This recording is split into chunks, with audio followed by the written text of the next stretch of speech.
ایک گناہگار بنی اسرائیل کی اس کی کہانی موجود ہے کہ وہ آیا اور نیکوکار سے اس نے کوئی بات کی تو اس نے اس کو جھٹک دیا، اور وہ اتنا نیکوکار تھا جب وہ چلتا تھا تو بادل اس کے اوپر سایہ کرتا تھا، اللہ نے اس کو اتنا نوازا ہوا تھا۔ لیکن گناہگار کو دیکھ کر کے اس کے اندر نفرت کے جذبات پیدا ہوئے، اس نے کہا میرے سے بات نہ کر، پیچھے ہٹ جا۔ اللہ اکبر! تو وہ بیچارہ بڑا رویا کہ مالک میں اتنا گناہگار ہوں کہ تیرے پاک بندے مجھے اپنے پاس بٹھانے کے لیے بھی تیار نہیں۔ دل ٹوٹا، شکستگی پیدا ہوئی، کہا لیکن مالک تیری مرضی، اور واپس پلٹا۔ لیکن جب واپس پلٹا تو وہ بادل کا سایہ جو اس نیکوکار پہ تھا وہ سایہ اس گناہگار کے سر پہ آ گیا۔ تو وہ کرم نوازی جس پہ فرما دے، اس کے سارے بندے ہیں۔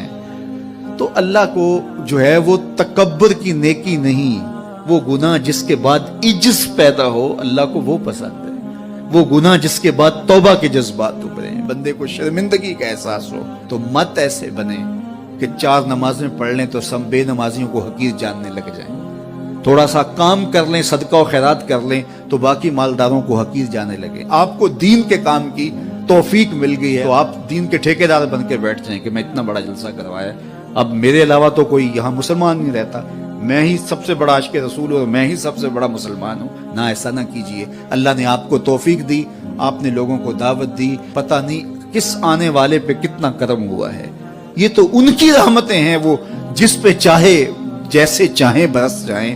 ہم کو ٹھیکیدار تھوڑے ہیں، ہم تو نوکری کرنے والے ہیں، ہم تو جوتے اٹھانے والے ہیں۔ ہو سکتا ہے کس کے صدقے میرے والد گرامی مجھے یاد آتے ہیں، وہ مجھے فرمایا کرتے تھے جب گفتگو کے لیے نکلنے لگے اور لوگوں کا ہجوم ہونے لگا تو وہ مربی تھے بڑے، اور بڑی حکمت کے ساتھ جو ہے وہ کوئی نہ کوئی بات سمجھاتے رہتے تھے۔ تو ایک دن فرمانے لگے کہ ایک خطیب تھا، بظاہر اچھا خطاب کرتا لیکن اندر سے وہ اتنا اچھا نہیں تھا۔ تو جب وہ فوت ہو گیا تو وہ بخشا گیا تو اس نے اللہ سے کہا کہ میرے مالک، میرا تو کوئی عمل ہی نہیں ہے کہ میری بخشش ہوگی اور میری مغفرت ہو گئی۔ تو فرمایا کہ ہاں ہم تجھے جانتے ہیں، لیکن ایک دن تو کہیں واز کر رہا تھا، میرا ایک بندہ بیٹھا تھا، اس کو پسند آ گیا، میں نے اس کے صدقے تیری مغفرت فرمائی۔ اٹھ فریدا ستیا تے میلا ویکھن جا، اٹھ فریدا ستیا تے میلا ویکھن جا، وت کوئی بخشیا مل جاوے تے تو ہی بخشیا جا۔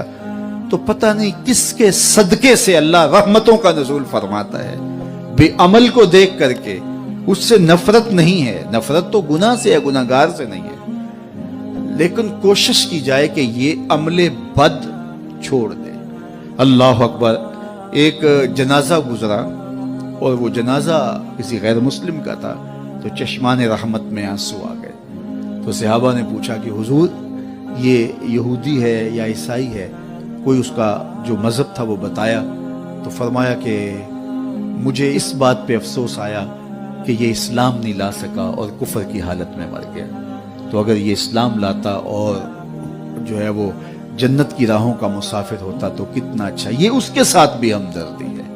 تو اللہ کی مخلوق، یہ جنت کے اکیلے ٹھیکیدار بننے کی کوشش نہ کریں کہ میرے علاوہ کوئی جائے ہی نہ، جنت کے دروازے پہ میں بیٹھ جاؤں گا کسی کو، یہ زیادتی ہے۔ میرے تو اعلیٰ حضرت نے یہ کہا تھا، ایک میرا ہی رحمت پہ دعویٰ نہیں، شاہ کی ساری امت پہ لاکھوں سلام۔ تو اس لیے امت سازی کی ایک تو کوشش کریے، اپنے اندر باہمی چھوٹے چھوٹے نزاع اختلاف، یہ انسانی فطرت ہے، انسان کے اندر طباع کے اندر اختلاف ہے، ترجیحات کے اندر جو ہے وہ اختلاف ہے، اپنے اپنے مزاج کے اندر تفاوت ہوتا ہے۔ تو ایسا نہ ہو کہ چھوٹی چھوٹی باتوں سے آپ جو ہے وہ امت کو پھاڑ چیر کے رکھ دیں، نہیں، بلکہ امت کا جو تصور ہے اس کو قائم رہنا چاہیے۔ تو گناہ کے بعد جب انسان کے اندر ندامت کا اظہار ہوتا ہے، وہ جو آنسو ٹپکتے ہیں، بندہ اپنے آپ کو چھوٹا سمجھتا ہے، میں اتنا گناہگار، میں پاپی، میں مجرم، میں میلا اتھرو، جب وہ اپنے آپ کو دیکھتا ہے کہ میں اتنا برا شخص ہوں تو پھر اللہ کی رحمتیں اس کے اوپر متوجہ ہوتی ہیں۔ تو اس کو پسند ہے کہ جب بندے اس کے حضور عاجزی کرتے ہیں، اس کے حضور معافی مانگتے ہیں، تو مت کسی کو حقیر جاننا کہ یہ گناہگار ہے، نہ جانے اس کا انجام کیا ہو۔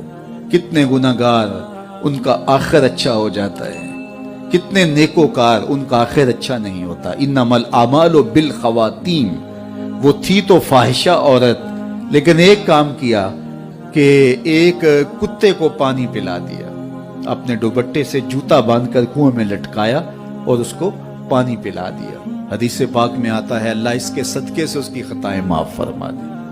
اور ایک نے بلی کو مار دیا خاتون کو، اور وہ جہنم کی آگ میں جلنے لگی۔ اس لیے کون کس کا انجام کیا ہوتا ہے؟ ہمارے بزرگ فرماتے ہیں کہ بچے سے پیار کرو کہ اس کے گناہ کم ہیں، اور بڑے سے پیار کرو اس کی نیکیاں زیادہ ہیں، اس کی نیکیاں زیادہ ہیں۔ چھوٹے سے اس لیے پیار کہ اس کے گناہ کم ہوں گے، اور بڑے سے اس لیے پیار کہ اس کی نیکیاں زیادہ ہوں گی۔ اور اسی طرح جو ہے وہ خیال کرو کہ ہو سکتا ہے اس کا انجام بخیر ہو جائے اور اس کا آخر کتنا خوبصورت ہو، تو مت کسی کو حقیر جانیے گا۔ ایک میرا ہی رحمت پہ دعویٰ نہیں، شاہ کی ساری امت پہ لاکھوں سلام۔ تو حضور کی امت سے پیار کرو، مخلوق خدا کو جوڑنے کی کوشش کرو، اور آقا کریم علیہ الصلوۃ والسلام نے یہ جو امت کا تصور دیا اور کہاں کہاں سے لا کے کہاں کہاں کے افراد کو ایک گروہ میں، ایک جماعت میں اور ایک امت کے اندر پرویا، ایک لڑی کے اندر پرویا۔ اس امت کو امت ہی رہنے دیا جائے۔ اللہ مجھے آپ کو اپنی پناہوں کا حصار عطا کرے۔ Subscribe now and press the bell icon. Never miss an update.